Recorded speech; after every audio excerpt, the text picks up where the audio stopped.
सब जो है ना, बच्चे का गार्जियन सब परेशान कर दिया। आज भर दिन परेशान है कि सर बाढ़ आ रही है, बाढ़ आ रही है।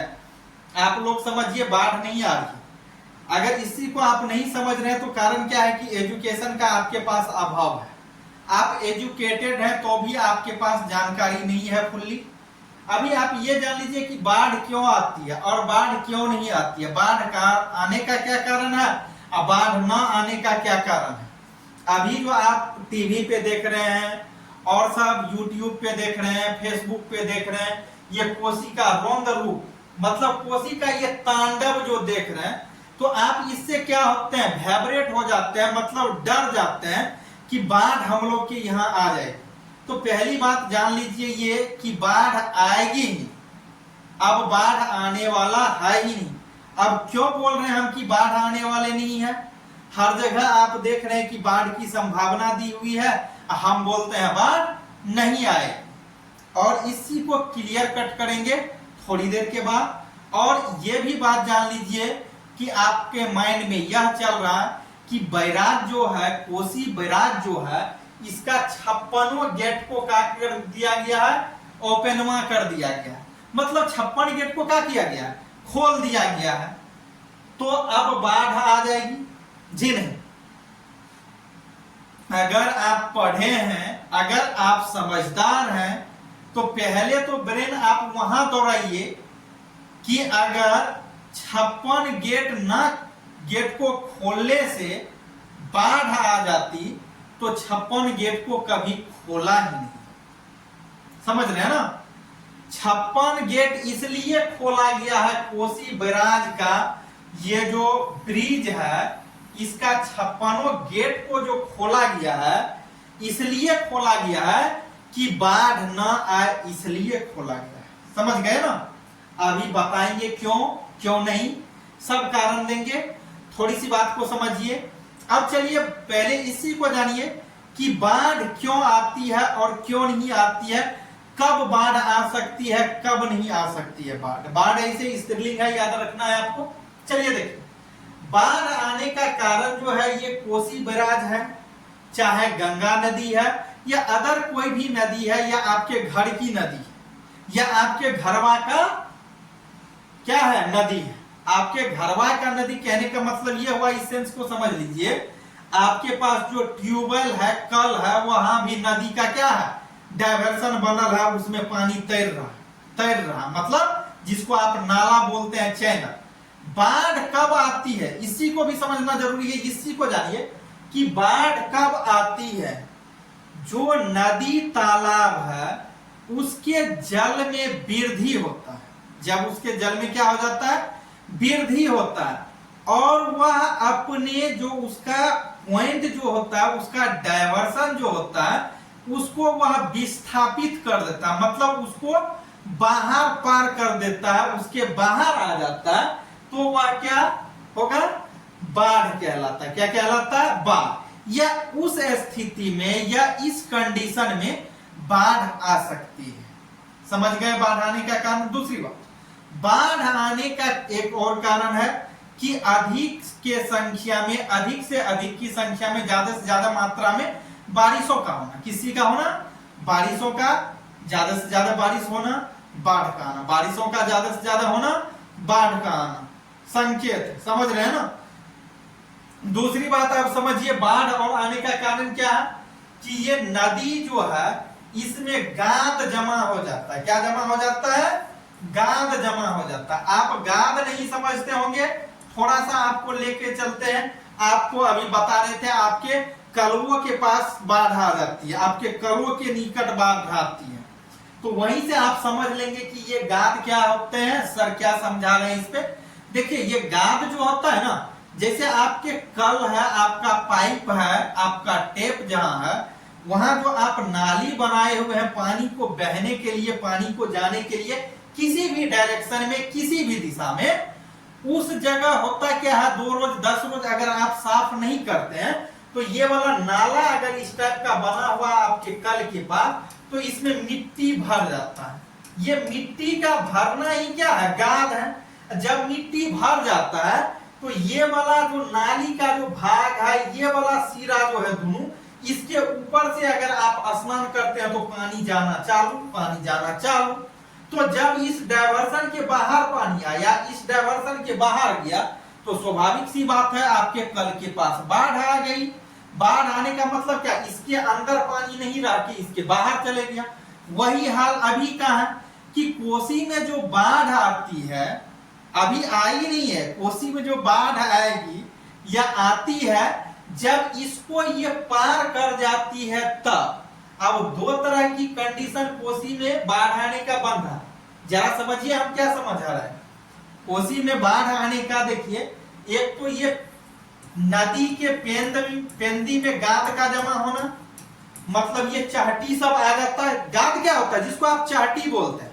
जब नदी में, ये कोसी नदी में चाहटी आ जाएगा, ये चाहटी धीरे धीरे बालू वाला भाग क्या होता है, एक टापू बन जाता है। टापू बन जाता है, बड़ा सा टिहला बन जाता है। जब ये टापू बन जाएगा तो इधर से जो पानी कोसी का आ रहा है, तो ये पानी तो सीधे तो इसको ठोकेगा, क्या करेगा, ठोकेगा 90 डिग्री पे। अब ठोकेगा तो इसको तो तोड़ के तो नहीं हटा देगा तुरंत, टाइम लगेगा, 10 रोज 20 रोज महीना रोज टाइम लग सकता है। तो इस पीरियड में क्या होगा, ये पानी जो इधर से जो आ रही है, इसका प्रेशर यहाँ पे लगने के बाद टापू से डायरेक्ट इसका प्रेशर इधर होगा, और इधर से जो पानी आ रहा है इसका प्रेशर इधर होगा।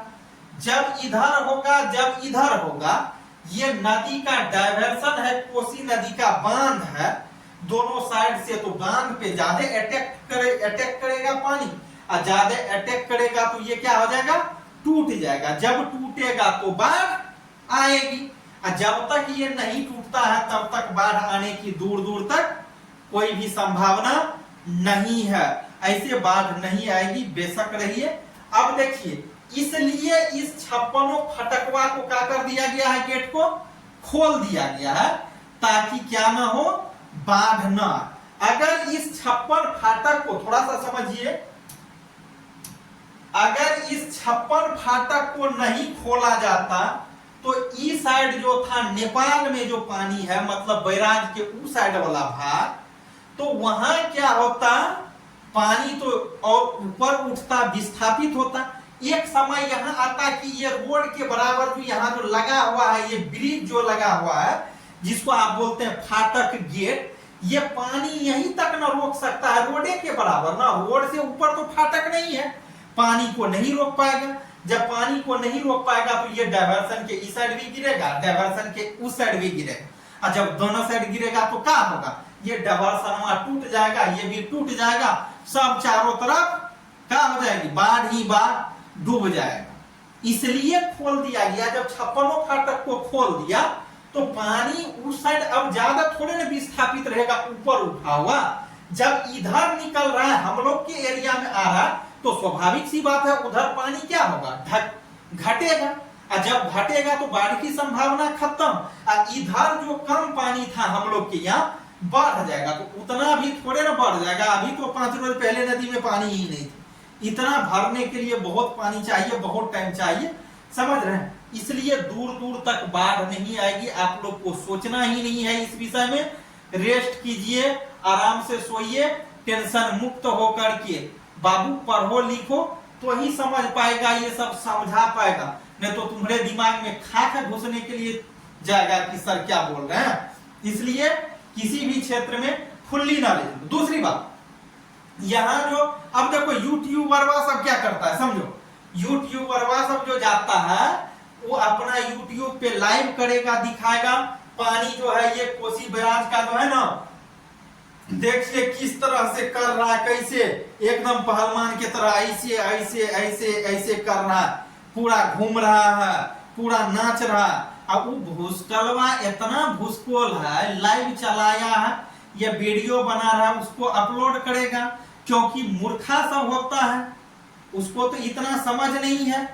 क्योंकि पदार्थ के कण क्या होता है, रिक्त स्थान होता है, हम बताए हैं। दूसरी चीज क्या होता है, पदार्थ के कण एक दूसरे को आकर्षित करता है, तो स्वाभाविक सी बात है यहाँ इस साइड से जो पानी जो गिरेगा, इस फाटक के अंदर से जो निकलेगा, तो यहाँ जो ये क्या है, एक सरफेस है, ये किसी का सरफेस है, ये किसी का सरफेस है, बैराज का जो ये फाटक है, फाटक का सरफेस है।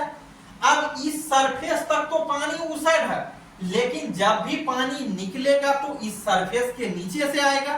गेट ऊपर किया तो नीचे से आएगा, तो तीव्र गति से इधर भागेगा। और यहाँ ऊपर वाला भाग तो यहाँ तो टर्च नहीं होगा, उस साइड टर्च रहेगा, इस साइड तो रहेगा नहीं।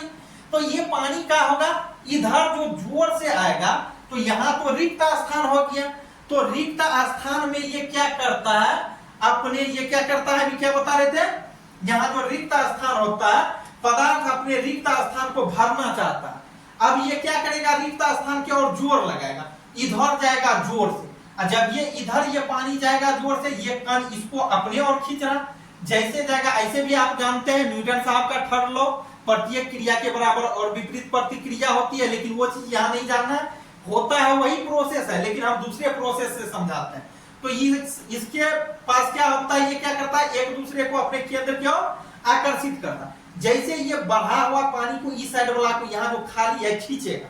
अगर जब ये खींचेगा तो ये जोर से जाकर के क्या करेगा, ठोकर मारेगा किस पे, ये डायवर्सन जो है, ये गेट का जो पुलिया का जो ये लोहा वाला भाग है, ये सीमेंट वाला जो भी हिस्सा है, इस पे जाके टकराएगा तो ये पानी ऊपर उठेगा। वहां रोड जो है, रोड पे जाएगा, और रोड पे जाएगा तो जो व्यक्ति सिंगल गुजरेगा, ये जो सिंगल बाइक से गुजरेगा, ये जो साइकिल से गुजरेगा, उसके ऊपर जब ये पानी जाएगा तो गिरी हो जाएगा। तो इससे बचाव हेतु नेपाल सरकार अभी क्या कर दिया गया है, ऐसे लोग को प्रतिबंध कर दिया गया कि आप इस समय बैराज के एक छोर से दूसरे छोर मत जाइए, मतलब ई पार से ऊपर मत जाइए या ऊपर से ई पार मत आइए।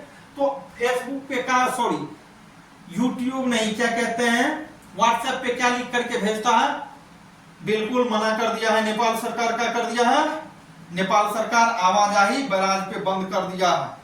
अरे पगला कहीं का, उस बैराज पे आवागमन ना होने का कारण क्या है, बाधित होने का कारण तो तुम समझ लो पहले। कारण यही है, पानी का जो श्रृंग होता है, गर्त और श्रृंग, एक रोज पढ़ा रहे थे, आप लोग को मालूम होगा, जिसको बताए थे गर्त और श्रृंग कुछ इस तरह से चलता है। एक बार पानी का भाग जो है ऊपर उठेगा, एक बार नीचे गिरेगा, ऊपर श्रृंग और नीचे गर्त, ये गर्त ऊपर श्रृंग, तो इस तरह से चलता है। और ये गर्त और श्रृंग ज्यादातर किस में देखा जाता है, ध्वनि में देखा जाता है, ध्वनि में पढ़ाए। तो यहाँ क्या होता है, इसलिए बंद कर दिया गया है नेपाल सरकार, अभी इस पे जाने आने से प्रतिबंध लगा दिया गया। ये तो अपने सोच की बात है, इसलिए मना किया गया कि बैराज जो बना था पंडित जवाहरलाल नेहरू के टाइम में बना था, समझ रहे हैं ना, राजेंद्र बाबू सबके टाइम में बना था। कौन चीज, ये ब्रिज बना था बैराज पर, लेकिन इसको तो बहुत दिन हुआ, लेकिन पानी अभी ज्यादा है, पानी में करंट ज्यादा है, मतलब करंट का मतलब क्या, पानी का तेज धारा है, इसके चलते हो सकता है भविष्य अगर टूट जाए तो दिक्कत होगी। दिक्कत किसको होगी, टूटने से हम लोग को दिक्कत नहीं होगा, हम लोग को दिक्कत नहीं हो सकती, जो इस पे जाते रहेगा उसको दिक्कत हो जाएगा कि वो मर जाएगा। लेकिन जो इसके बाहर है उसको कोई खतरा नहीं। खतरा तब ना होता जब 56 फाटक इसका खुला नहीं रहता। जब 56 फाटक खोल दिया तो पानी तो उतने है, जितना निकलना है उतना निकल ही रहा, और जब सब 56 खोल दिया तो उतना पानी निकल रहा है, तो इसके टूट जाने से या ना टूटने से क्या फायदा है हमको, कुछ नहीं। हाँ, लेकिन भविष्य के लिए फायदा है, अगर टूट जाता है तो भविष्य में नुकसान है, और नहीं टूटता है तो भविष्य में फायदा है, क्योंकि एक साल में तो फिर ये बन के तुरंत तैयार नहीं होगा, तो उस साल बाढ़ की संभावनाएं बढ़ जाए। बस यही छोटी सी बात है। तो भूस्खलवा से समझता नहीं है, बस एक तो IQ लेवल वाली के पास बिल्कुल IQ लेवल नहीं होता, तो वो तो कुछ आम इमली कटहल समझ में नहीं करती है, फॉलो ही नहीं करती। तो समझ गए बाढ़ आने का कारण, बाढ़ आएगी या नहीं, बाढ़ नहीं आएगी, समझ रहे हैं ना। तो इसी पे आपको ध्यान देना है, झूठे बाढ़ बाढ़ बाढ़ क्या कुछ नहीं। तो चलिए फिर मिलते हैं आगे।